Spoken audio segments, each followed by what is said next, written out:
White collar terrorism అనేది చాలా dangerous. ఇంతకు ముందు టెర్రరిస్ట్ ఆర్గనైజేషన్స్ అనేవి ఎప్పుడు పూర్, అన్ఎడ్యుకేటెడ్, అన్ఎంప్లాయిడ్ పీపుల్ ఉంటారు కదా, వాళ్ళని రాడికలైజ్ చేసి వాళ్ళకి ట్రైనింగ్ ఇచ్చి అటాక్ చేయడానికి పంపేవి. కానీ ఇప్పుడేంటి, బాగా చదువుకున్న డాక్టర్స్, ఇంజనీర్స్నే ఈ టెర్రరిస్ట్ అవుట్ఫిట్స్ యూజ్ చేస్తున్నాయి. నవంబర్ 10వ తారీఖు రెడ్ ఫోర్ట్ దగ్గర జరిగిన బాంబ్ బ్లాస్ట్లో పాల్గొన్న వ్యక్తి ఉమర్ నాబీ ఒక డాక్టర్. వీడు సొసైటీలో ఒక రెస్పెక్టబుల్ పొజిషన్లో ఉంటూ ఇలాంటి పని చేశాడు. జైషే మహమ్మద్ అనేది పాకిస్తాన్ బేస్డ్ టెర్రరిస్ట్ గ్రూపు. ఈ గ్రూప్ గైడెన్స్తో ఈ ఉమర్ నాబీ అనే వ్యక్తి రెడ్ ఫోర్ట్ ఏరియా దగ్గర సూసైడ్ బాంబ్ బ్లాస్ట్ చేసుకున్నాడు. బాగా చదువుకొని డాక్టర్లా సెటిల్ అయిన ఒక వ్యక్తిని జైషే మహమ్మద్ రాడికలైజ్ చేసి ఇండియా మీదకి అటాక్ చేయడానికి పంపింది. జైషే మహమ్మద్ అనేది చాలా ప్రమాదకరమైన టెర్రరిస్ట్ గ్రూపు.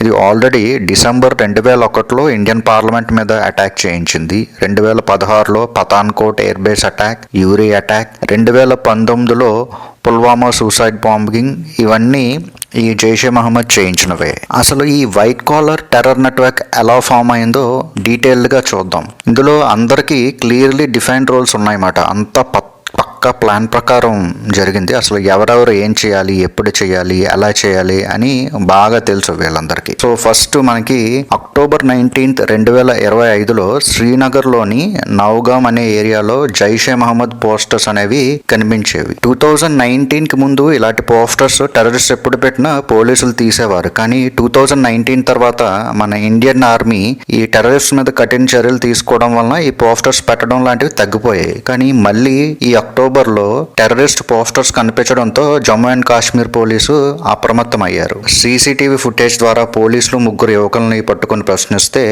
ఈ మౌల్వీ ఇర్ఫాన్ పేరు బయటకు వచ్చింది. వీడు మాస్క్లోని మౌల్వీలో ఉంటూ అక్కడికి వచ్చిన యంగ్ పీపుల్కి యాంటీ ఇండియా ప్రోపగాండా చెప్తూ పాక్ ఆక్యుపైడ్ కాశ్మీర్లో టెర్రరిస్ట్ ట్రైనింగ్ తీసుకోమని మోటివేట్ చేస్తూ ఉంటాడు. వీడి పని యూత్ని రాడికలైజ్ చేసి జైషే మహమ్మద్తో కనెక్ట్ చేయడమే. డాటర్స్ని రిక్రూట్ చేసి white collar terror network form చేసింది వీడే.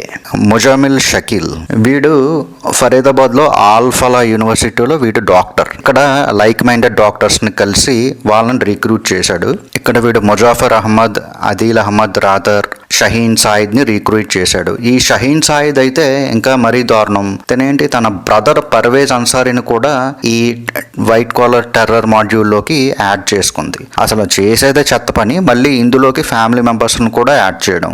ఇది వీళ్ళ మైండ్ సెట్. ఎంత దారుణంగా ఉన్నారు వీళ్ళు. అందరికంటే ముందు యాక్చువల్గా ఈ మౌల్వీ రిక్రూట్ చేసుకుంది ఈ ముజామిల్ షకీల్నే. వీడు ఎక్స్ప్లోజివ్స్ ట్రాన్స్పోర్ట్ చేసింది కూడా వీడే. షహీన్ సయీద్ ఒరిజినల్గా లక్నోలో రెసిడెంట్. ఈమె ఆల్ఫలా యూనివర్సిటీలో ఫ్యాకల్టీ. ఈమె పని వైట్ కాలర్ టెర్రర్ మాడ్యూల్ కి ఫండ్స్ రైజ్ చేయడం, తర్వాత పూర్ ఉమెన్ ని ఈ జైషే మహమ్మద్ ఉమెన్ యూనిట్ లో జాయిన్ చేయడం అన్నమాట. 20 లక్షల వరకు ఫండ్స్ కలెక్ట్ చేసింది. అమీర్ రషీద్ అలీ, వీడు Jammu and Kashmir resident. Red fort దగ్గర సూసైడ్ బాంబింగ్ లో ఉమర్ నాబీకి హెల్ప్ చేసింది వీడే. ఢిల్లీ బ్లాస్ట్ లో ఎక్స్ప్లోజివ్స్ వీడే ప్రిపేర్ చేశాడు. I-20 కార్ కూడా అరేంజ్ చేసింది వీడే. అదీల్ అహ్మద్ రాదర్, ఈ మొత్తం white collar terror module expose అయింది ఈ అదీల్ అహ్మద్ రాదర్ వల్లే. ఉమర్ నాబీ అందరికంటే ఎక్కువ రాడికలైజ్ అయిన వాడు వీడే. అందుకే సూసైడ్ బాంబింగ్ చేసుకొని పోయాడు. ఇప్పుడు వీడిది ఒక వీడియో పోలీసులకు దొరికింది. అందులో వీడు సూసైడ్ బాంబింగ్ ని చాలా గొప్పగా చెప్తున్నాడు. ఏమంటున్నాడు, వీడు సూసైడ్ బాంబింగ్ ని మార్టిన్ డోమ్ ఆపరేషన్ అని పిలుస్తున్నాడు. అంటే ఏంటి, వీర మరణం అన్నమాట ఇది సూసైడ్ బాంబింగ్ అనేది. ఈ ఆల్ఫలా యూనివర్సిటీ, దీని గురించి ఇప్పుడు మాట్లాడుకుందాం. ఈ ఆల్ఫలా యూనివర్సిటీ అసలు ఎక్కడే స్టార్ట్ అయిందంత. ఈ వైట్ కాలర్ టెర్రర్ మాడ్యూల్ అన్ని దారులు ఇదిగో ఈ ఆల్ఫలా యూనివర్సిటీకి కనెక్ట్ అవుతున్నాయి. ఈ యూనివర్సిటీ ఫౌండర్ జావేద్ అహ్మద్ సిద్దికీని ఎన్ఫోర్స్మెంట్ డైరెక్టరేట్ అరెస్ట్ చేసింది. Terror financing linked money laundering కేసులో అరెస్ట్ చేసింది. ఇక్కడ ఈ యూనివర్సిటీలోని ఉమర్ నాబీ 2023లో 6 నెలలుగా అసలు ఈ యూనివర్సిటీకి వెళ్ళలేదు. నాకు తెలిసి వేరే ఈ చెత్త పనుల గురించే తిరుగుతున్నట్టున్నాడు టెర్రర్ కట్ చేయడానికి. కానీ అతని మీద ఈ యూనివర్సిటీ ఎలాంటి యాక్షన్ తీసుకోలేదట. ఎందుకంటే అక్కడ ఈ ఆల్ఫలా యూనివర్సిటీలో ఉమర్ నాబీకి స్పెషల్ ట్రీట్మెంట్ ఇచ్చేవారట. ఇంకో ఆసక్తికర విషయం ఏంటంటే ఉమర్ నాబీ వారానికి కేవలం 2 క్లాసులే చెప్పేవాడట.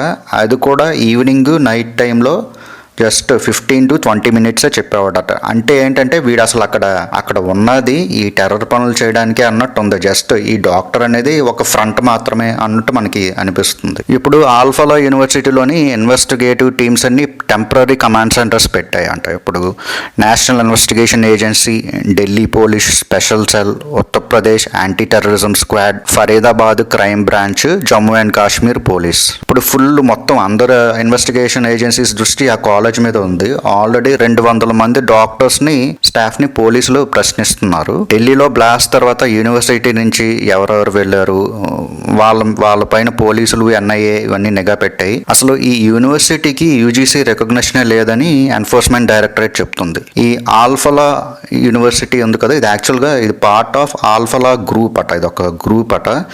దీని ఫౌండర్ సిద్దికి మొత్తం అవినీతి పరంగా 415 కోట్లు సంపాదించాడట. ఇలా ఒక యూనివర్సిటీని బేస్ చేసుకొని ఒక టెర్రర్ నెట్వర్క్ని క్రియేట్ చేయడం చాలా ప్రమాదం మన భారతదేశానికి.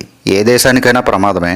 అంటే ఇప్పుడు ఒక టెర్రరిస్ట్ మనకి ఎప్పుడు బార్డర్ టౌన్స్లోని, విలేజెస్లోని గన్నులు పట్టుకొని ఎప్పుడు ఆర్మీతో ఫైట్ చేసేవాళ్ళు. ఇప్పుడు ఏంటి, వీళ్ళు మనం సేఫ్గా ఫీల్ అయ్యి మనం చదువుకోవడానికి వెళ్ళే కాలేజెస్ కూడా వచ్చేసారు. సో పరిస్థితి ఎంత దారుణంగా ఉందో చూడండి. మీకు నా వీడియో నచ్చినట్లయితే లైక్ చేసి, షేర్ చేసి, సబ్స్క్రైబ్ చేయండి. Thank you.